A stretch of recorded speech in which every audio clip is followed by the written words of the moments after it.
मुश्किल फलांगने के बाद, हर सियासी भंवर से निकलने के बाद आखिरकार पीटीआई हुकूमत ने जहांगीर तरीन बागी ग्रुप की हंडिया भी बीच चौराहे फोड़ दी।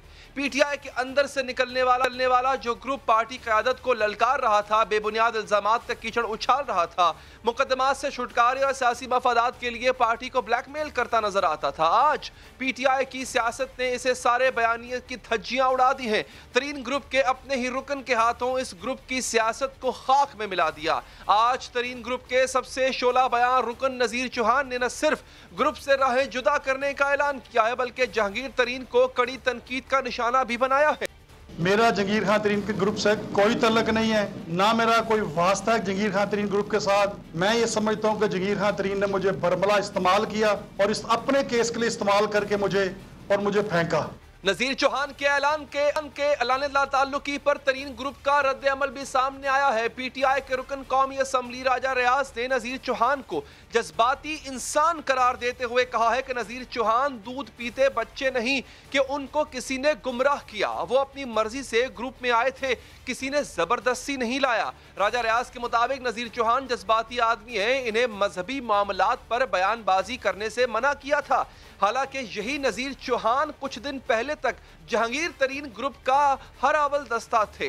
वो हुकूमत और खास तौर पर शहजाद अकबर के खिलाफ अपने ग्रुप की नुमाइंदगी करते थे। जहांगीर तरीन के लिए अपनी ही हुकूमत के खिलाफ खड़े हो गए थे। जहांगीर तरीन पर मुकदमात के खिलाफ जहांगीर तरीन के लिए वफादारी का हल्फ उठा रहे थे। हम ख्याल ग्रुप का बुनियादी मुतालबा था कि जहांगीर तरीन के खिलाफ सियासी इंतकाम बंद किया जाए। इस हवाले से खास तौर पर वजीर आजम के मशीर एहतसाब शहजाद अकबर को निशाना बनाया जा रहा था। ग्रुप का हर रुकन शहजाद अकबर का नाम लेकर तनकीद कर रहा था, लेकिन नजीर चौहान अपनी तनकीद में सारी हदें फलांग गए और तनकीद करते हुए शहजाद अकबर पर मजहबी और हसास नौयत के इल्जामात तक लगा दिए। इल्जामात के बाद शहजाद अकबर ने नजीर चौहान के खिलाफ यके बाद दीगरे 3 मुकदमात दर्ज करवाए।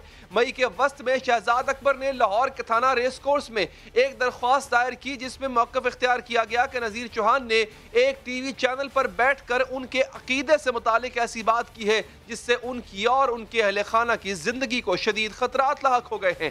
जिसके बाद पुलिस ने 29 मई को तहरीक इंसाफ के MPA नजीर चौहान के खिलाफ हतक इज्जत, मजहबी अकीदे को नुकसान पहुंचाने और कत्ल की धमकियों समेत 5 इल्जामात के तहत मुकदमा दर्ज कर लिया था।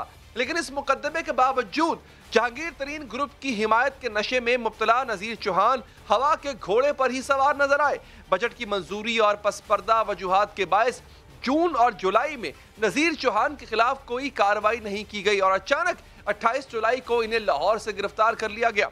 लाहौर पुलिस की गिरफ्तारी के बाद अदालत ने इनकी जमानत मंजूर तो की, रिहाई से पहले ही FIA ने एक और मुकदमे में नजीर चौहान को गिरफ्तार कर लिया। गिरफ्तारी नजीर चौहान के लिए इंतहाई गैर मुतवक्के थी, इसीलिए इस गिरफ्तारी पर वो शहजाद अकबर के खिलाफ फट पड़े और उन पर ओहदे का नाजायज इस्तेमाल करने का इल्जाम लगाया। FIA के मुकदमे के बाद लाहौर पुलिस ने उनके खिलाफ एक तीसरा मुकदमा भी दर्ज किया था। पै दर पै गिरफ्तारियों और मुकदमात के बाद आखिर नजीर चौहान का सॉफ्टवेयर अपडेट हो गया और फिर इन्हें अपने बयान पर शर्मिंदगी हुई, जिसके बाद नजीर चौहान ने 2 दिन पहले शहजाद अकबर से माफी का बयान जारी किया। तो उनका बयान पहले भी आया है, अब दोबारा फिर आ गया है कि मैं खत्म नबूवत पे यकीन रखता हूँ और प्यारे करीम सल्लल्लाहु अलैहि वसल्लम को खातमुन नबिय्यीन मानता हूँ। तो मैं समझता हूँ कि इन्होंने अपना अकीदा जो है वो क्लियर कर दिया है। अगर मेरे इस बयान की वजह से शहजाद अकबर साहब की दिल आज़ारी हुई हो, मैं उनसे माजरत खा हूँ। इसी माजरत के अलावा नजीर चौहान ने शहजाद अकबर से टेलीफोन पर भी बात की और अपने बयान पर शर्मिंदगी जाहिर की, जिस पर शहजाद अकबर ने न सिर्फ इन्हें माफ कर दिया बल्कि अदालत ने भी इनके खिलाफ मुकदमा दर्ज करने की मुखालफत न करने का बयान हल्फी जमा कराया। जिसके बाद अब नजीर चौहान न सिर्फ रिहा हो चुके हैं बल्कि अपने साबिका ग्रुप और साबिक कायद जहांगीर तरीन को कड़ी तनकीद का निशाना बना रहे हैं। जहांगीर तरीन ग्रुप के खिलाफ पीटीआई हुकूमत की यह दूसरी और बड़ी कामयाबी है। इससे पहले बजट मंजूरी पर भी जहांगीर तरीन ग्रुप को वोट देने पर राजी करवा लिया गया था। इसी पर मजीद बात करते हैं। हमारे साथ मौजूद होंगे सूबाई वजीर जेल खानाजात जनाब फैजुल हसन चौहान साहब। चौहान साहब, शुक्रिया आपके कीमती वक्त का। आपके साथ प्रेस कॉन्फ्रेंस की नजीर चौहान साहब ने, एक चौहान ने दूसरे चौहान के कान में ऐसा क्या फूंका कि सॉफ्टवेयर ही अपडेट हो गया? ऐसा क्या जादू किया चौहान साहब आपने? बिस्मिल्लाहिर्रहमानिर्रहीम। देखें अली भाई, ये आज से 5 दिन पहले मैंने पार्टी की आला क़यादत को एतमाद में लेके इस पूरे केस में एंट्री डाली थी। उसकी बुनियादी वजह ये थी कि जैसे ही ये कोट लखपत जेल में आए तो वहाँ पे इनको थोड़ा सा जो है ना कुछ सीने का दर्द और कोई ब्लड प्रेशर कोई ऐसी चीज़ स्टार्ट हुई। तो मुझे जैसे ही जो ना IG जेल खाना जात ने इतला की, मैंने उसी वक्त फिर इस केस को टेकअप किया और मैं फौरी तौर पे हस्पताल पहुंचा और उनको मैंने हस्पताल पहुंचाया। और उसके बाद फिर मैंने आला क़यादत से रब्ता करके मैंने उनसे फ्री हैंड लिया कि इस केस को मुझे सॉर्ट आउट करने दें। आला क़यादत ने मुझे फ्री हैंड दिया। उसके बाद उस दिन मैंने रात 9 बजे से लेके कोई 1-1:30 बजे तक मैंने रात पूरी जो है ना इस पे शहजाद अकबर साहब के साथ, आला क़यादत के साथ और फिर इनके साथ मैंने वो शटल डिप्लोमेसी जो होती है वो करके अल्लाह पाक के करम से रात को कोई 1:30 बजे मैं मंतकी अंजाम तक पहुंचा के जो है ना फिर वापस आया। और फिर पिछले 4-5 दिनों में जितनी कोई इसकी छोटी मोटी जो है ना निटी किटीज़ थी उसको भी सॉर्ट आउट किया। इस पूरे केस को सॉर्ट आउट करने के हवाले से बुनियादी क्रेडिट जो जाता है वो शहजाद अकबर साहब को जाता है, बुनियादी क्रेडिट। और मैं खराज तहसीन पेश करूँगा शहजाद अकबर साहब को कि उन्होंने इंतहाई पॉजिटिव रोल प्ले किया। और मैं समझता हूँ ये सोसाइटी और माशरे के हवाले से भी एक पोलराइजेशन क्रिएट हो रही थी।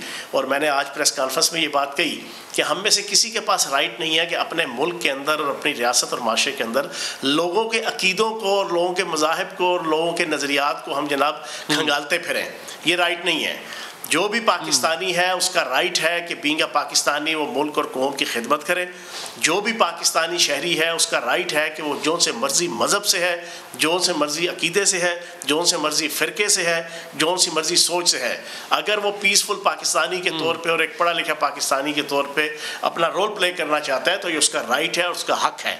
और हम में से किसी का हक नहीं है कि हम जनाब किसी के अकीदों को और किसी के फ़िरकों को और किसी की सोच को उसकी पुछ पड़तीते करते फिरें। और यही मैंने नज़ीर चौहान साहब को समझाया, उनको समझ आई। मैंने उन्हें कहा कि आपने गलत अटेम्प्ट की है और इस पे आप गलत हैं, आप सीधे रास्ते पे नहीं हैं। उन्होंने इसको एक्सेप्ट किया उस दिन, आज से 5 दिन पहले रात को जब ये अस्पताल में थे। फिर उसके बाद मैंने इनको कहा कि आप फौरी तौर पे माजरत करें शहजाद अकबर साहब से, वीडियो मैसेज में आप माजरत करें। मैं उनको वो माजरत सेंड करूँगा। फिर उसके बाद मैं उनको एग्री करूँगा कि वो इस चीज़ों के हवाले से चीज़ों को सॉर्ट आउट करें। तो वो फिर हमने अटैम्प्ट की, एक वीडियो बनाई, उस पर थोड़ा सा जो है ना कुछ चीज़ें एतराज़ था, फिर दूसरी बनाई, फिर तीसरी जिसमें फ़ाइनल जो इन्होंने अपने फेसबुक के ऊपर भी चढ़ाई है और जो फिर पूरे TV चैनल्स में वायरल भी हुई, उसमें फिर इन्होंने जब उस पर क्लियर कट एक्सेप्ट किया कि मैं माजरत करता हूँ तो फिर सारी चीज़ें जो है ना कूल डाउन होना शुरू हुई और अल्लाह पाक के करम से आज ये मंतकी अंजाम तक पहुँच गए जना। अच्छा, यानी आपका बड़ा वाइटल किरदार था इसमें। अच्छा सर, इसमें चौहान साहब, नज़ीर चौहान साहब ने ये कहा आपके साथ प्रेस कॉन्फ्रेंस करते हुए कि तरीन ग्रुप ने इनको गुमराह कर दिया था। सर, ये किस किस्म की गुमराही है जिसमें डालता है तरीन ग्रुप अपने शुरका को? ये किस किस्म की गुमराही है की तरफ चल पड़े थे जहाँ से फिर आप इनको वापस लेकर आए? देखो, जहांगीर तरीन साहब मेरे लिए बड़े काबिल एहतराम है, मेरे बुज़ुर्ग हैं और मैं उनकी बड़ी इज़्ज़त करता हूँ।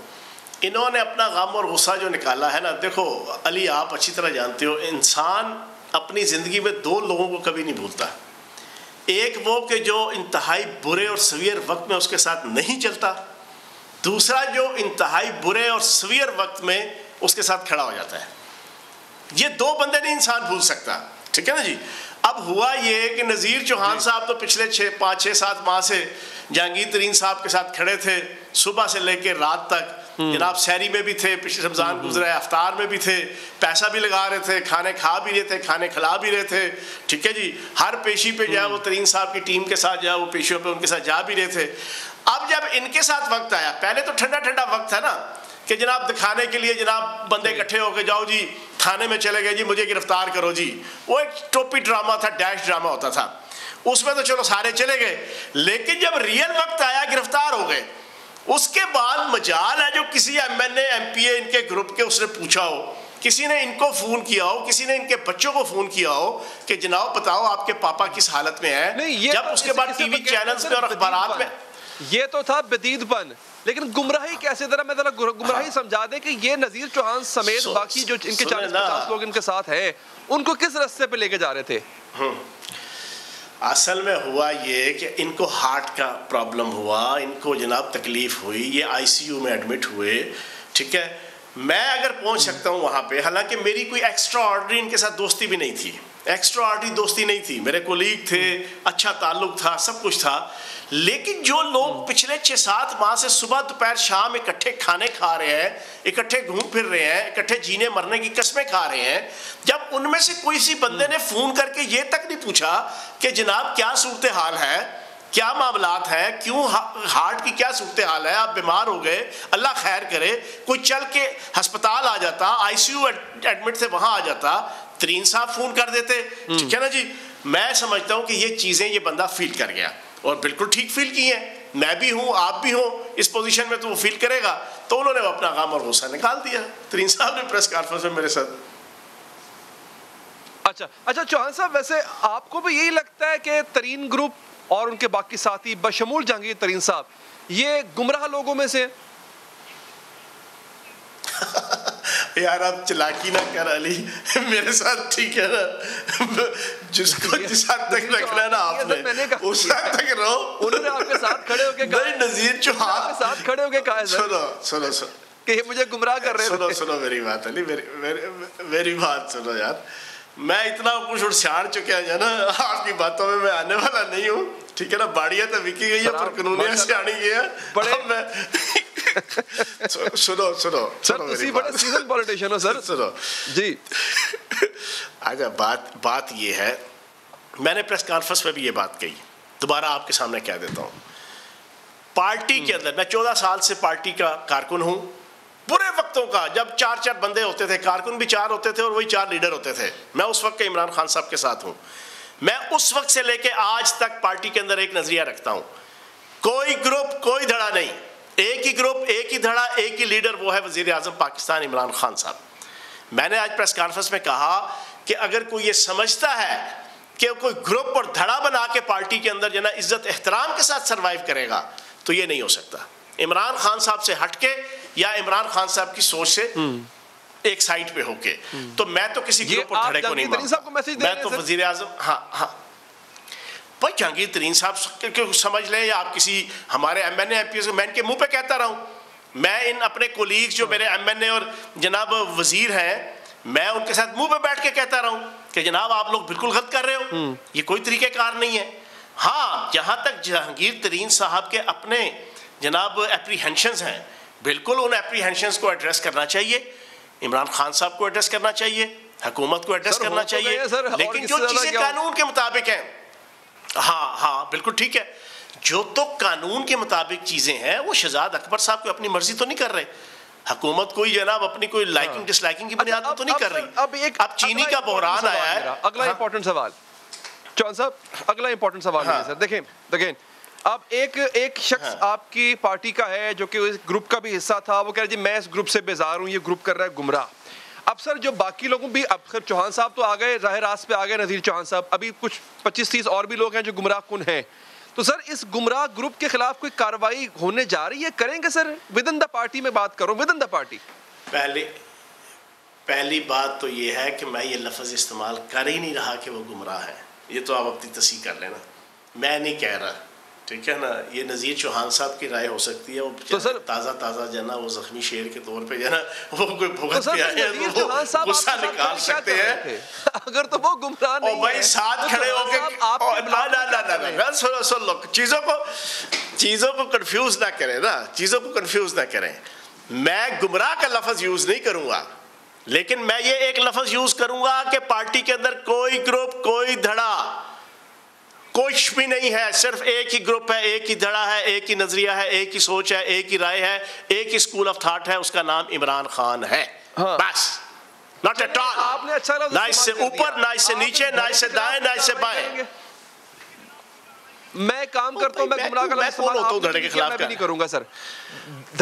अली भाई क्यों बना लिया इन्होंने? सुनो अली भाई, आप मेरे छोटे भाई हैं, ठीक है ना। आप चीजों को उलझा के जिस साइड पे ले जाना चाहते हैं, मैं आपको भी नहीं उस साइड पे जाने दूंगा और खुद भी नहीं जाऊंगा, ठीक है ना। एक आखिरी बात कर लेते हैं, ज्यादा दूर नहीं जाते सर, ठीक है, आखिरी बात कर लेते हैं। माशाल्लाह आपने बड़ा अच्छा किरदार निभाया नज़ीर चौहान साहब को, मतलब वो ठीक हो गए, उनका माइंडसेट ठीक हो गया। बाकियों के साथ भी चौहान साहब ऐसे कुछ 4-5 घंटे बिताएंगे सर, ताकि वो भी ऐसे ठीक हो जाएं जो बाकी तरीन ग्रुप के लोग हैं। अच्छा, मैं आपको बड़ी मजेदार बात बता दूं, मुझे आला क़यादत अभी टास्क दे दे, मैं जनाब 50% को जना ले आऊंगा, जाना चलो 50% को ले आऊंगा। नहीं तो ये कौन सा आला क़यादत मुझे ओके से किया तो सर पार्टी के भले के लिए ये भी कर लें। नहीं,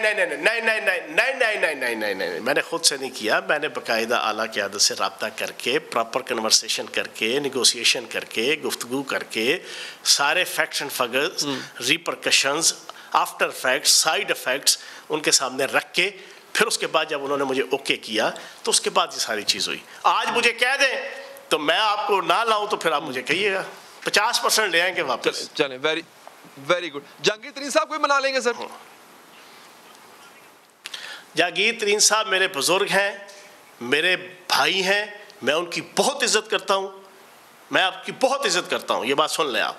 और मैं वो कोई अल्फाज ऐसे अदा नहीं करूंगा जिंदगी में कभी उनके खिलाफ या उनके मुतल्लिक, ठीक है ना।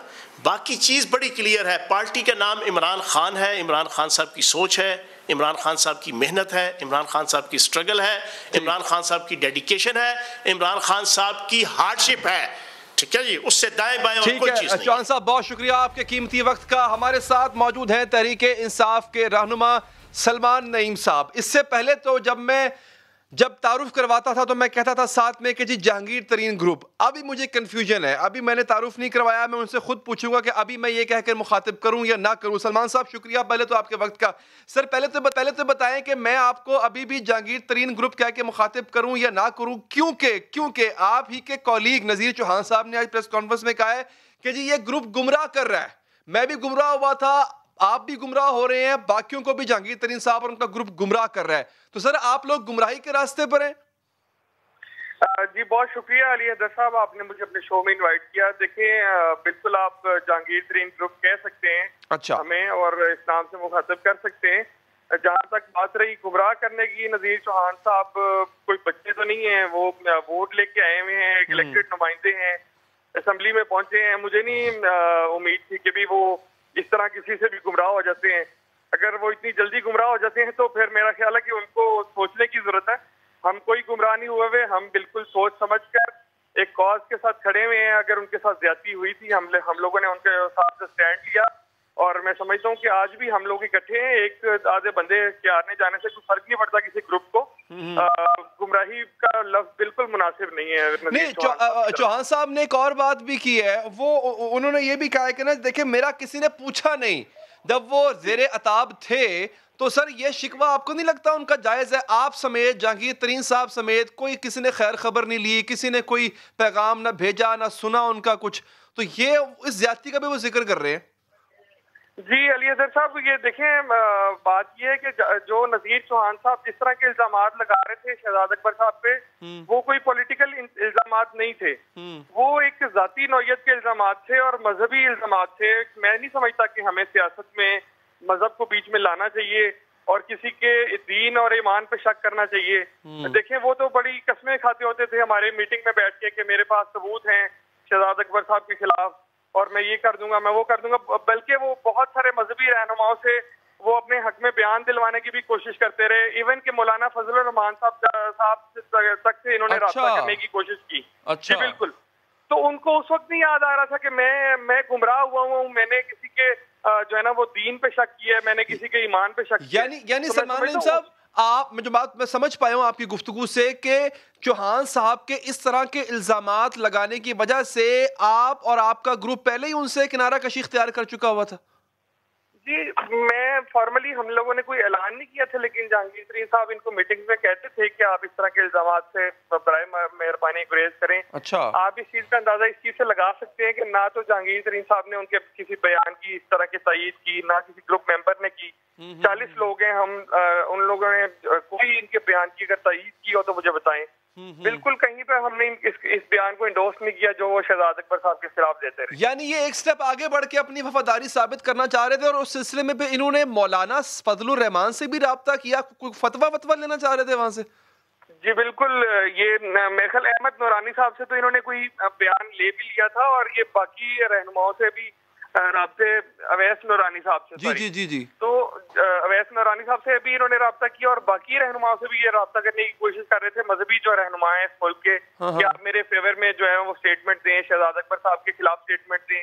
तो देखिए, हमें सियासत में मजहब को बिल्कुल नहीं लाना चाहिए। सियासी इख्तिलाफात अपनी जगह पर, मैं नहीं समझता कि उसमें हमें किसी के भी दीन को और ईमान पे शक करना चाहिए। और ये वैसे भी मैं समझता हूँ कि इखलाकी तौर पे भी गलत बात है और हमारा दीन भी इस चीज की इजाजत नहीं देता। बिल्कुल, सियासत हो रही है, सियासत करें, सियासत में मजहब को क्यों लेकर आ रहे हैं, किसी के अकीदे को लेकर क्यों आ रहे हैं। अच्छा सर, चौहान साहब से आपसे पहले फैजुल हसन चौहान साहब से बात हो रही थी मेरी, जो आज आपने देखा प्रेस कॉन्फ्रेंस में साथ भी थे वो नज़ीर चौहान साहब के। उन्होंने कहा कि जी मुझे मैंडेट मिला था तो मैंने जो है वो मसालियत करवा दी और गुमराह हुए थे, उन्होंने खैर नहीं कहा मैं गुमराह हुए थे, अलबत्ता उनको राह रास्त पर ले आए वो नज़ीर चौहान साहब को। उन्होंने मुझे कहा है कि जी, मैंने उनसे सवाल किया, उन्होंने कहा कि जी अगर मुझे मैंडेट इमरान खान साहब दें तो जो बाकी बचे मानदा लोग हैं, यानी आप समेत और भी जो तरीन ग्रुप के जो लोग हैं, उनको भी वो वापस ले आएंगे।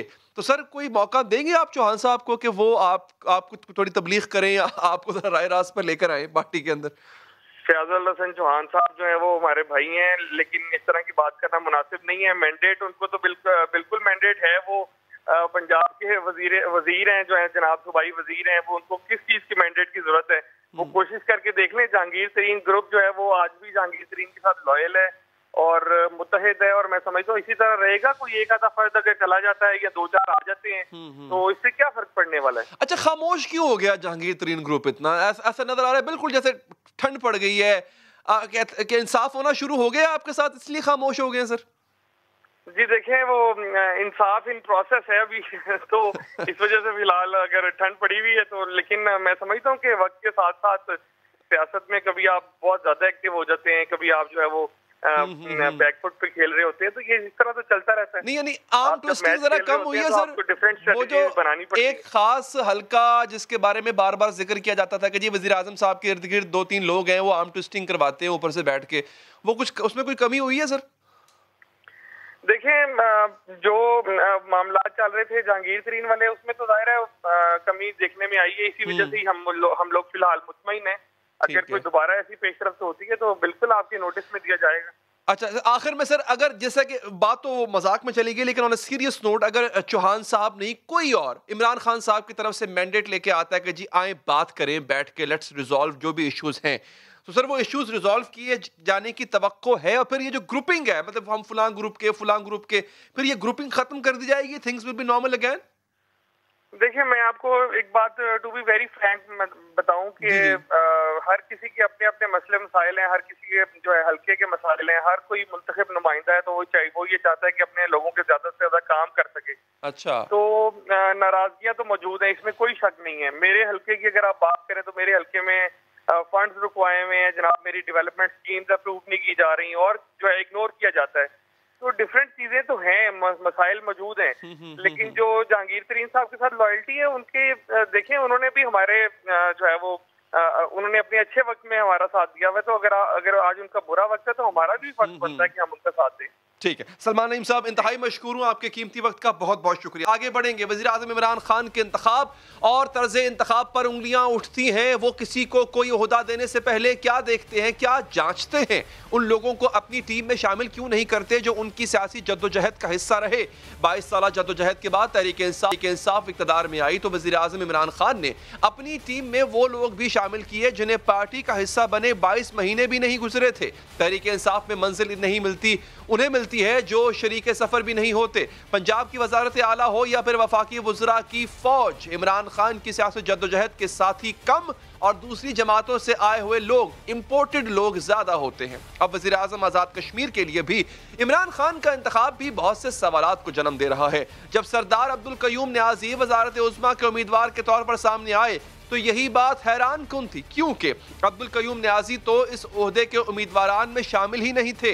इमरान खान ने आज़ाद कश्मीर की वज़ारत उज़्मा के लिए सरदार तनवीर इलियास, बैरिस्टर सुल्तान ख्वाजा फारूक और अजहर सादिक के इंटरव्यूज किए थे। इस वजह से आज जब वज़ीर आज़म इमरान खान ने अब्दुल कयूम न्याज़ी को वज़ारत उज़्मा का उम्मीदवार नामजद किया तो सियासी मामलात पर नजर रखने वालों ने इस फैसले को हैरत की नजर से देखा था। और हैरान तो खुद इमरान खान भी हुए थे जब उन्होंने आज़ाद कश्मीर में इलेक्शन मुहिम के दौरान अब्दुल कयूम न्याजी का नाम देखा था। 17 जुलाई को एक जलसे में उन्होंने कहा था, आजाद कश्मीर में ये न्याजी कहां से आ गए। इस जुमले से साबित होता है कि जलसे से पहले इमरान खान अब्दुल कयूम न्याजी को जानते तक न थे। अब्दुल कयूम न्याजी यहाँ कैसे आ गया, ये मैं बड़ा हैरान हूँ। वैसे हम न्याजी सारी जगह फैल गए हैं। आजाद कश्मीर के नए वजीर आजम का ताल्लुक हल्का LA 18 पूंछ से है, जो लाइन ऑफ कंट्रोल के बिल्कुल सामने है। सरदार अब्दुल कयूम न्याजी का ताल्लुक मुगल खानदान से है और वो तखल्लुस के तौर पर अपने नाम के साथ न्याजी लिखते हैं। वो मुस्लिम कॉन्फ्रेंस के रुकन थे 2006 में और 2011 में, और 2016 में मुस्लिम कॉन्फ्रेंस की टिकट पर ही इलेक्शन लड़ा। 2016 में वो इलेक्शन हारे और 2019 में तहरीक इंसाफ में शामिल हुए, और यही बात तहरीक इंसाफ पर बहुत बड़ा सवालिया निशान है। वज़ीर आज़म इमरान खान उन लोगों को ओहदे क्यों नहीं देते जो हमेशा से पार्टी का हिस्सा रहे हैं। जो कहानी सरदार अब्दुल कयूम न्याजी के इंतखाब की है, वही वज़ीर आला पंजाब के इंतखाब में भी सामने आई थी। यानी उन उस्मान बुज़दार को पंजाब का वज़ीर आला बनाया गया जो इलेक्शन से कुछ अरसा कबल ही तहरीक इंसाफ का हिस्सा बने थे, और वज़ीर आला बनाने से पहले इमरान खान उस्मान बुज़दार से मिले भी नहीं थे। इस तरह वफाक में वज़ीर आज़म इमरान खान की टीम पर नजर डालते हैं। वज़ीर आज़म के कानून के वज़ीर फ़रोग़ नसीम MQM से हैं, हाउसिंग के वज़ीर तारिक बशीर चीमा कौफ लीग से हैं, आबी वसाइल के वज़ीर मुनिस इलाही कौफ लीग से हैं, काबीना में शामिल जुबैदा जलाल बलोचिस्तान अवामी पार्टी से हैं, Fahmida Mirza grand democratic alliance से हैं, मौजूदा वज़ीर ख़जाना शौकत तरीन और साबिका वज़ीर ख़जाना हफीज़ शेख पीपल्स पार्टी के दौर में यही वजारत संभाल चुके हैं। माजी में जो पीपल्स पार्टी की इंफॉर्मेशन मिनिस्टर रहीं, वही फिरदौस आशिक अवान साहिबा पहले वज़ीर आज़म की मावन खुसूसी बराए इत्तलात रहीं और अब वज़ीर आला पंजाब की मावन खुसूसी है। वज़ीर ख़ारजा शाह महमूद कुरैशी भी पीपल्स पार्टी से तहरीक इंसाफ में शामिल हुए, और जब उन्होंने तहरीक इंसाफ में शमूलियत इख्तियार की थी तब फिरदौस आशिक अवान ने ही कहा था कि जो पीपल्स पार्टी छोड़ देता है वो रुस्वा हो जाता। आप खान साहब को बताएं कि इस शख्स को पहचाने, अपना वजारत बचाने के लिए अगली बारी फिर जरदारी का नारा लगाते हुए देखा। इसी तरह शमशान बुखारी पीपल्स पार्टी में वज़ीर मुमलिकत बराए इत्तलात थे, अब वो तहरीक इंसाफ की पंजाब हुकूमत का हिस्सा है। नदीम अफजल चंद पीपल्स पार्टी के अहम रहनुमा थे, वो वज़ीर आज़म इमरान खान के तर्जुमान रहे और बाद में इस्तीफा दे दिया। फवाद चौधरी पीपल्स पार्टी के साथ थे, इससे पहले मुशर्रफ के तर्जुमान थे। ब्रिगेडियर एजाज शाह का शुमार भी परवेज मुशर्रफ के अहम साथियों में होता है। परवेज के साथ कौन थे? अभी मुझे तो सर को हाथ देना पड़ता है। कल हमारे साथ थे, हमारे स्पोकमैन थे, आज वहां बैठे हुए लोग, फिर क्या कहें उनको? कुर्बान जाते थे। तुम्हारा ना कोई तरीके इंसाफ से तल्लक है, ना किसी सोच से तल्लक है। पार्टियों से भागे हुए भगोड़े हो, लोटे हो, पैसे बनाना चाहते हो। चौधरी सरवर नून लीग दौर में गवर्नर पंजाब थे और फिर तहरीक इंसाफ में आए। आजम सवाती JUI फेक टिकट से सेनेटर मुंतखब हो चुके हैं। शफकत महमूद भी मुशर्रफ दौर में सूबाई वजीर रह चुके हैं।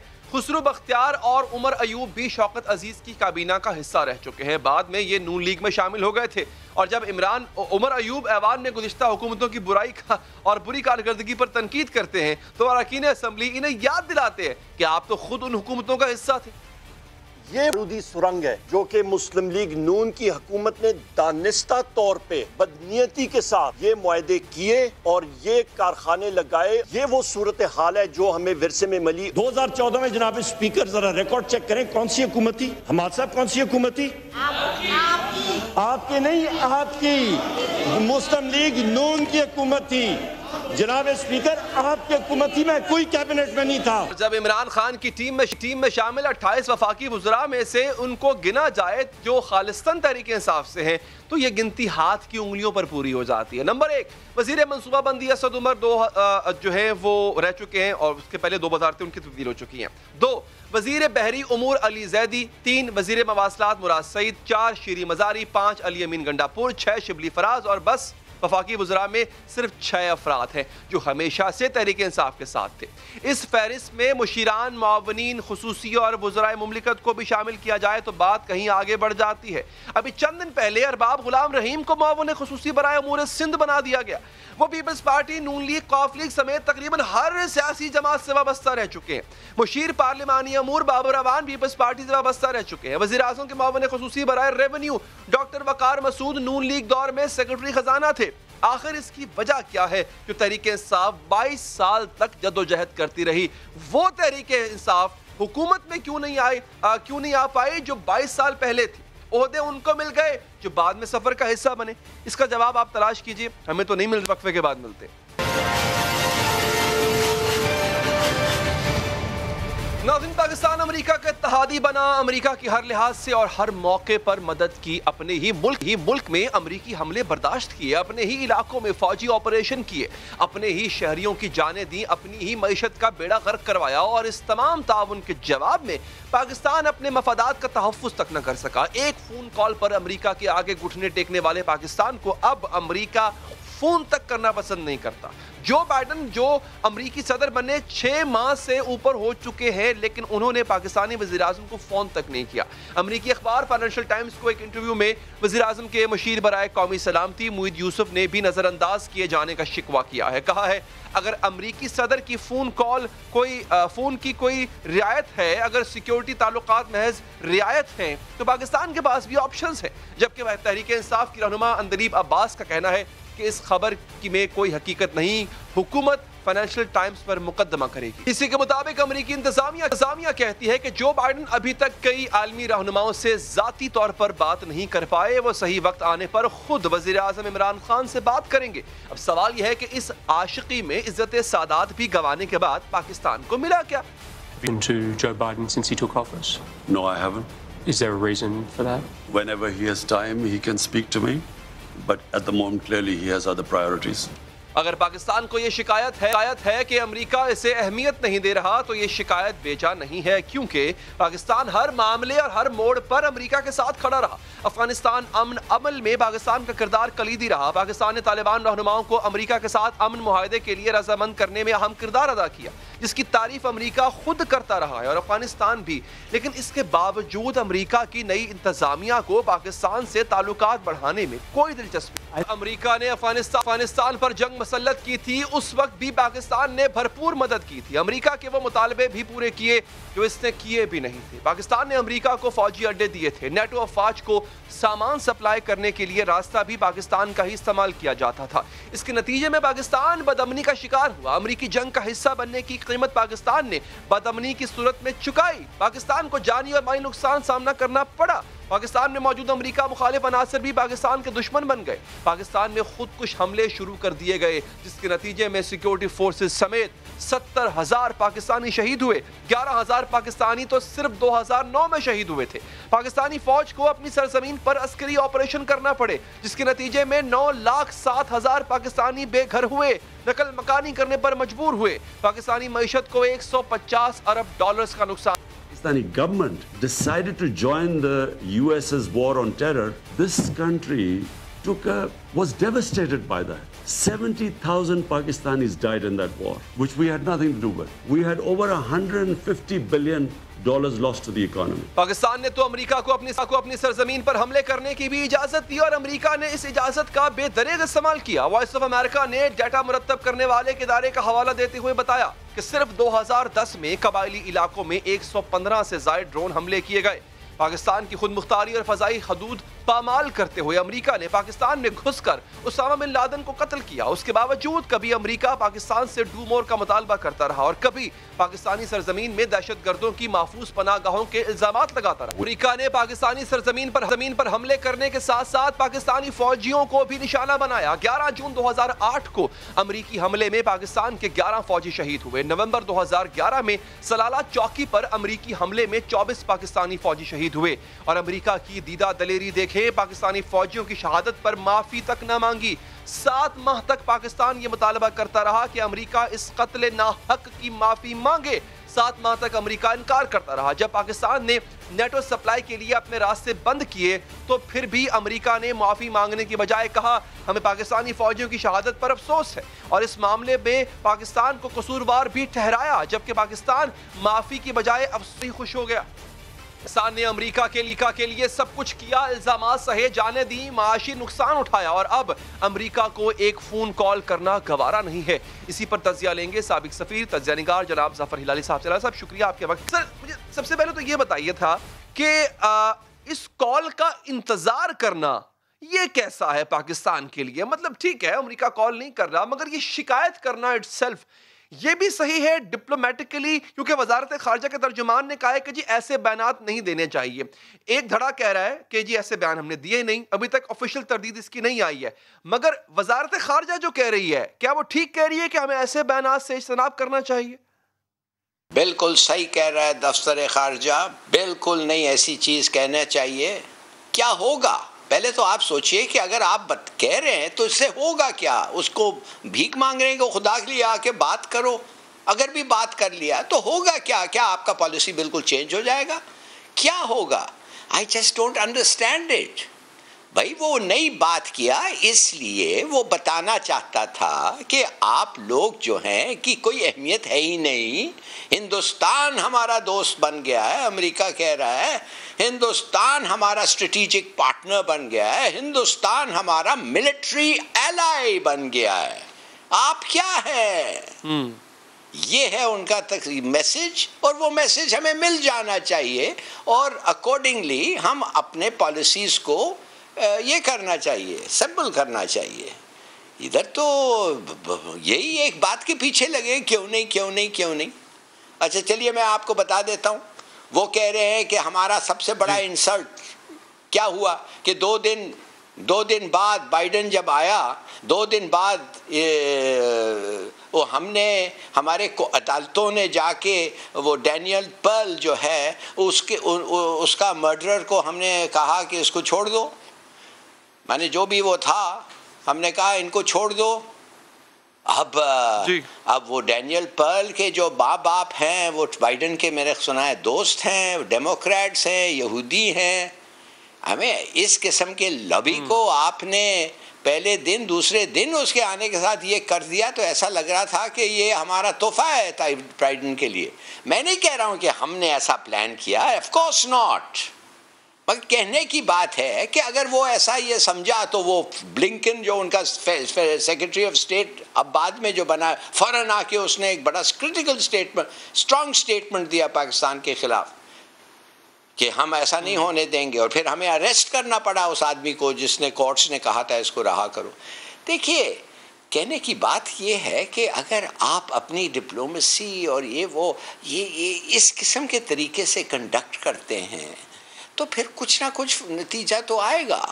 मैं नहीं कह रहा हूँ, that is not the reason, मैं फिर रिपीट करता हूँ, that is not the reason कि बाइडेन ने इनको कॉल क्यों नहीं किया। रीजन ये है कि वो बताना चाहता था वो कुछ नहीं है पाकिस्तान के साथ। उनका सबसे बड़ा एनिमी अगले 50 साल के लिए सबसे बड़ा दुश्मन जो होगा अमेरिका का वो चीन होगा। वो हमारा जिगरी यार बन गया है।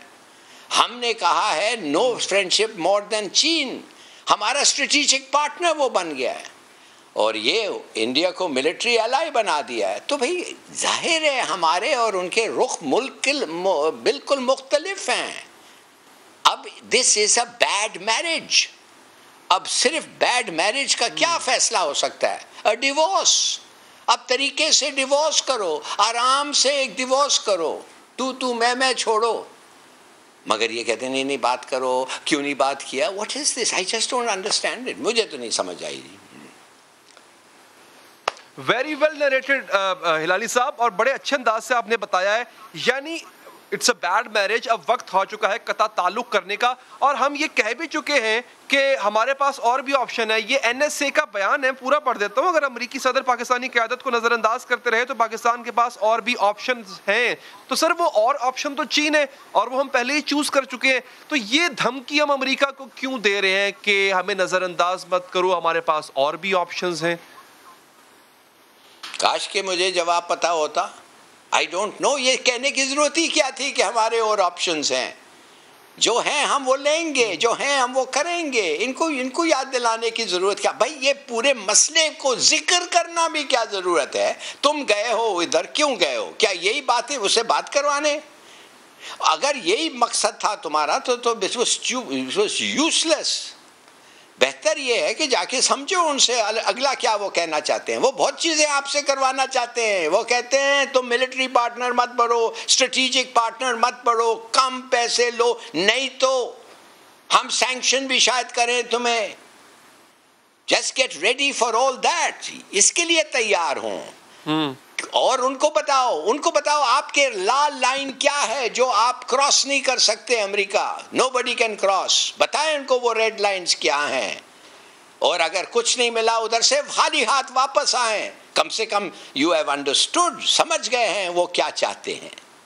भाई आपके खिलाफ एक मैसिव एक किस्म का, देखिए हिंदुस्तान जो है वो काबुल को इस्तेमाल कर रहा है आपके खिलाफ, TTP को इस्तेमाल कर रहा है आपके खिलाफ, अमेरिका खुद आपके खिलाफ है। ये बड़ा सीरियस सिचुएशन है। क्या क्या होने वाला है अब। ईरान का मैंने किसी और चैनल में कहा था, ईरान का एक मौका था, आपको दावतनामा आया था कि वो उसका इनॉग्रेशन हो रहा है, सेरेमनी आपने सेनेट चेयरमैन को भेज दिया। भाई खुद चले जाते, क्या बड़ी बात होती। वो छोटे से जहाज में बैठ के 2-4 घंटे के लिए अगर आप खुद चले जाते तो कम से कम एक सिग्नल होता। ये भी एक ऑप्शन है हमारा। एक्सरसाइज शायद करना चाहिए। ईरान के साथ हमारी दोस्ती अच्छी होनी चाहिए। माने आई डोंट अंडरस्टैंड ये क्या होता है इधर। अच्छा हिलाली साहब, आप ठीक है, हमने कर लिया जी, ब्लॉक चूज कर लिया, हमने पहले से कर लिया, लेकिन कैन वी अफोर्ड कि हम अमेरिका को इस हद तक नाराज कर दें, बात सैंक्शंस तक चली जाए, जो कि लग रहा है शायद चली जाए। Can we afford all that? देखिए हम नहीं चाहते कि ये हो। आपने बड़ा अच्छा सवाल किया। हमारा ट्रेड जो अमेरिका के साथ है, अमेरिका सबसे ज़्यादा हमारे से चीज़ें खरीदता है। एब्सोल्युटली अमेरिका के साथ और भी ताल्लुकात होते हैं, इन्वेस्टमेंट्स हम चाहते हैं, ये वो नहीं, हम नहीं चाहते कि ऐसी बात हो। मगर अगर हमें कहा गया कि तुम सीपेक को डाइल्यूट करो, अपना फ्रेंडशिप चाइना के साथ डाइल्यूट। हिलाली साहब आपने बड़ा ही जामे तबसरा किया, बहुत बहुत शुक्रिया आपके कीमती वक्त का। आगे बढ़ेंगे नाज़रीन। नन्हे मासूम फूल जैसे बच्चे गैर महफूज हो रहे हैं, जुल्म का शिकार हो रहे हैं, जिनसी इस्तेहसाल के वाक़यात पहले से कहीं ज़्यादा बढ़ चुके हैं। पाकिस्तान में हर रोज़ 8 बच्चे जिनसी हवस का शिकार बन रहे हैं। खौफनाक अदादोशुमार और लर्जा देने वाले इंकशाफात मंजर आम पर आ चुके हैं। हर चंद दिन बाद बच्चों के साथ ज्यादती की कोई खबर सामने आ जाती है। गुज़िश्ता रोज लाहौर से लापता होने वाली 4 बच्चियां भी इस जुल्म का शिकार होने से बाल बची हैं। चारों बच्चियां घरेलू हालात से तंग आकर घर से निकली थी, लेकिन जिस्म फरोशी का धंधा करने वालों के हत्थे चढ़ गई। लेकिन मीडिया और सोशल मीडिया पर बच्चियों की गुमशुदगी की खबर चलने के बाद पुलिस ने फौरी कार्रवाई की और चारों बच्चियों को साहिवाल से बाजियाब करा लिया और तो गिरफ्तार भी कर लिया। मैं बस अड्डे पर उतरी तो वहाँ पे करीब ये घर में एक खातून थी, ये घूमते हुए चूँकि लावारिस थी, इनको पता नहीं था रस्तों का, तो ये उस घर में गई। वहाँ पे उस खातून ने इनको अपने पास 3 दिन रखा। जब इन्होंने वहाँ पे भी इस ख्वाहिश का इजहार किया कि हम आगे पढ़ना चाहती हैं, तो उस खातून ने इनको इस हवाले से सपोर्ट फ्राहम ना की और कहा कि अगर आप जाना चाहती तो आप यहाँ से चली जाएं, क्योंकि मैं आपके पढ़ने का बंदोबस्त नहीं कर सकती। जिसके ऊपर ये बच्चियाँ वहाँ से रक्शे पर बैठ के कैवेलरी ग्राउंड के एरिया में आ गई। ये चारों बच्चियाँ तो हवस के पुजारियों से बच गईं, लेकिन हर कोई इतना खुशकिस्मत नहीं होता। एक हफ्ता कबल कराची से एक लर्जा खेज वाक़े ने दिल दहला दिया था, जब एक 6 साला बच्ची को ज्यादती के बाद कत्ल करके कचरे के ढेर पर फेंक दिया गया था। और 2 दिन पहले ये घिनौना जुर्म करने वाले शख्स ने अपना गुनाह कबूल भी कर लिया है। उनके पापा उनके बहुत प्यार करते हैं उनसे, उनके बिना रह नहीं सकते। और दूसरा ये है कि ये भी हैं बच्चे एक दूसरे से खेलती हैं, खेलते खेलते चले गए हैं। अब वो बच्चियाँ हमारे पास जब आ जाएंगी तो इंशाल्लाह पता चल जाएगा। वाक़े से सिर्फ 30 दिन पहले खानेवाल में एक 4 साला मासूम बच्ची को ज्यादती के बाद कत्ल का वाक़या सामने आया, जबकि 1.5 माह कबल गुजरावाला में भी एक मकरूह शख्स ने 11 साल की बच्ची को हवस का निशाना बनाने के बाद कत्ल कर दिया था। इस जुर्म के 2 दिन बाद ये शख्स पुलिस मुकाबले में मारा गया था। सिर्फ यही नहीं बल्कि मदारस और मसाजिद में भी बच्चों के साथ ज्यादती के वाक़यात बढ़ते जा रहे हैं। 4 माह कबल तहसील चकवाल की एक इमाम मस्जिद की शर्मनाक खबर सामने आ चुकी है, जब मस्जिद के इमाम और नायब इमाम ने कुरान के लिए आने वाले एक बच्चे और 4 बच्चियों को अपनी हवस का निशाना बनाया था।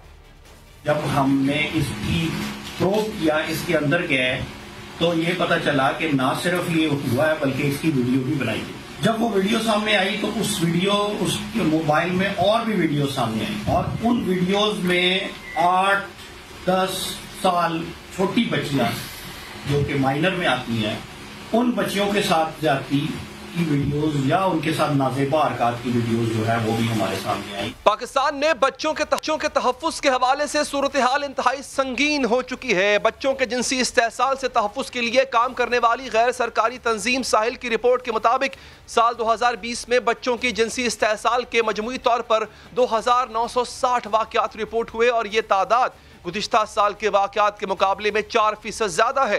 रिपोर्ट में बताया गया है कि जिनसी ज़्यादती का निशाना बनने वाले बच्चों में से 1510 कमसिन लड़कियां और 1450 लड़के शामिल हैं, यानी 53% लड़कियां और 27% लड़के ज़्यादती के वाक़यात का शिकार बनते हैं। बात करेंगे इसी हवाले से। हमारे मौजूद है पंजाब हुकूमत की तर्जमान मुसर्रत जमशेद चीमा साहिबा। मुसर्रत साहिबा शुक्रिया। वजह क्या है? बाकी सूबों में होता होगा लेकिन पंजाब में ये रेट बहुत ज़्यादा बढ़ रहा है। अलार्मिंग चीज ये है मुसर्रत साहिबा के कन्विक्शन रेट बहुत कम है। 2019-20 की रिपोर्ट मेरे सामने है, इसमें कन्विक्शन रेट सिर्फ 1% है।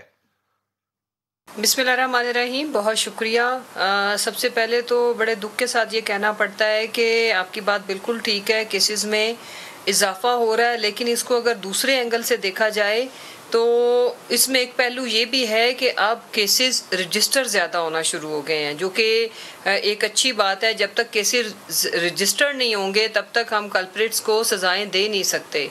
दूसरी जहाँ तक रहेगी बात कि पुलिस अगर FIR हो जाती है, पुलिस पकड़ लेती है, इन्वेस्टिगेशन हो भी जाती है, तो फिर हमारा ये जो अदालती निज़ाम है उसमें फिर जो विक्टिम्स हैं वो प्रोसेस इतना टफ होता है कि बीच में कुछ लोग गिव अप कर देते हैं, सजाएं मंतकी अंजाम तक मुकदमे नहीं पहुंचते।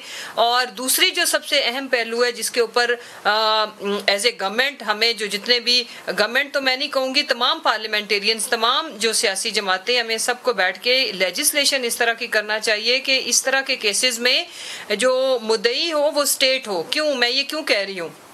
अगर विक्टिम फाइनेंशियली उसकी हेल्थ ठीक नहीं है या वो कमज़ोर है और कल्प्रिट अगर स्ट्रॉन्ग है, चाहे वो ओहदे वाइज स्ट्रॉन्ग हो, पोजीशन वाइज या पैसे के हिसाब से, तो वो फिर इंसाफ वहाँ पे बिकता भी है। वो क्या होता है कि जी मुकमका हो गया, बैठ गए, और फिर बहुत सारे इश्यूज में प्रेशर, जैसे कि मैं 2-3 अभी एग्जांपल दूंगी केसेस की कि बड़े असर और सूख वाले थे। जो हमारा सिंध का एक इंसिडेंट हुआ कि 4 बच्चों की मां, बिकॉज वो ब्यूरोक्रेट का बेटा था। फिर इसी तरह अभी भी नूर मुकद्दम केस में भी शुरू के दिनों में ये खबरें थी, मीडिया ने बहुत जोर डाला हुआ था, सोशल मीडिया ने, सिविल सोसाइटी ने, बिकॉज वो फाइनेंशियली बहुत रिच फैमिली थी कि कहीं वो इन्फ्लुएंस ना कर जाए। लेकिन इसमें चूंकि रियासत आड़े आई, रियासत ने अपना रिट कायम करने के लिए इस केस को एक कह लें कि रोल मॉडल के तौर पर लिया, जिसकी वजह से जितनी भी इनिशियली जो इन्वेस्टिगेशंस और सारा कुछ वो तो ठीक हुआ, लेकिन आगे जो हमारा स्पीडी जस्टिस और कानून तो कहता है कि ये जो रेप के मुकदमात हैं, जो केसेस हैं, इनको 2 से 4 माह के अंदर निपटाया जाए। लेकिन मेरा मानना ये है कि हमें इसमें मजीद जब तक हम कड़ी सजाएं नहीं देंगे, और ये सिर्फ एक चीज करने से मैं आपको बताऊं नहीं होगा कि हम खाली सजाएं दे दें, लटका दें। ये एक ऐसा प्रोसेस, इसमें एजुकेट भी करना है, अवेयरनेस भी देनी है। आपने अदालती निज़ाम का जो पहलू उठाया है, मैं उस पर आता हूँ, बड़ा ज़रूरी है, वो अहम है। अच्छा, इसमें क्या कोई रेगुलेशन या कोई रेगुलेट नहीं किया जा सकता? हम क्योंकि हम देख रहे हैं मदारिस के अंदर ये सिलसिला बहुत बढ़ गया है, मसाजिद के अंदर जो मदारिस बने होते हैं वहाँ सिलसिला ये बहुत बढ़ गया है, और स्कूलों में भी डेफिनेटली होता है। तो कोई टीचर्स की प्रोफाइलिंग हो सके, उनको भर्ती करने से पहले उनकी हिस्ट्री, उनके हवाले से कुछ जांच पड़ताल हो सके, क्योंकि होता क्या है, एक टीचर होता है, उसके हवाले लोग अपने बच्चे बच्चियां कर देते हैं, और अगर वो ऐसी कोई हरकत करता है, चाहे वो स्कूल का हो या मदरसे का हो, तो वो बड़ा मुश्किल हो जाता है माँ बाप के लिए। तो उसकी छांटी अगर हो सके, ऐसा कोई मैकेनिज्म बन सके।